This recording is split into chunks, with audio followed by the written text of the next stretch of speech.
It's still cold outside. Now let this recipe keep you warm and cozy. You know what time it is. It's your boy Hammer Vong, and welcome to Hammer Time Cooking. On today's episode, I'm going to teach you how to make a vegetarian-friendly soup called minestrone. It's got vegetables, it got pasta, it's got all the goodies. Stay tuned and let's get cooking.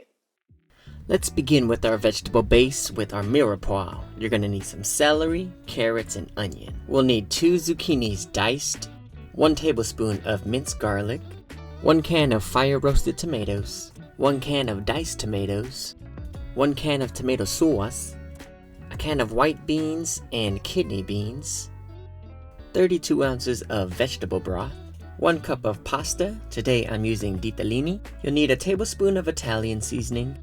Now I want to take the time out to thank our vegetarian subscribers. Jessica, Tabitha, I hope you guys catch this recipe because this one's dedicated to you. This soup's nice and hearty, it's filling and comforting for the soul.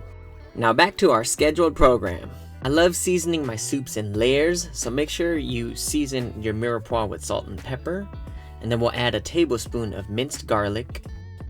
To add more flavor to the pot, we're going to add our Italian seasoning. Now this seasoning has some thyme, some rosemary, some oregano, and some basil. Let's deglaze our vegetables with some tomato sauce. Allow the vegetables to mix in with the tomato sauce, and then we'll add in our canned tomatoes. I'm using 1 fire roasted and 1 regular diced tomato can. That way we have some smokiness, but it doesn't overpower the soup. Add in our diced zucchini. I actually add the zucchinis later, that way it doesn't overcook and get all mushy. Now simply add our canned beans. We're pouring it undrained, that way it adds more liquid and flavor to our soup. If you want to rinse the beans, go ahead, do you. Now allow the beans to absorb the flavor of the soup.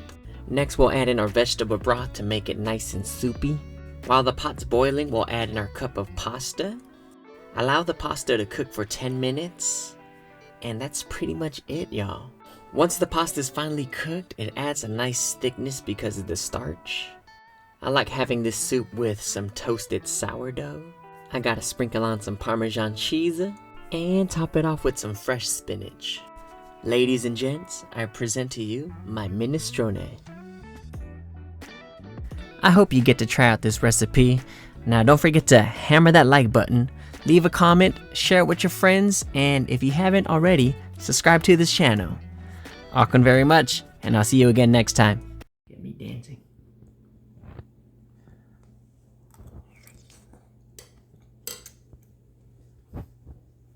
Woo! Woo! That good. That good, boy. Minestrone by Hammer Time.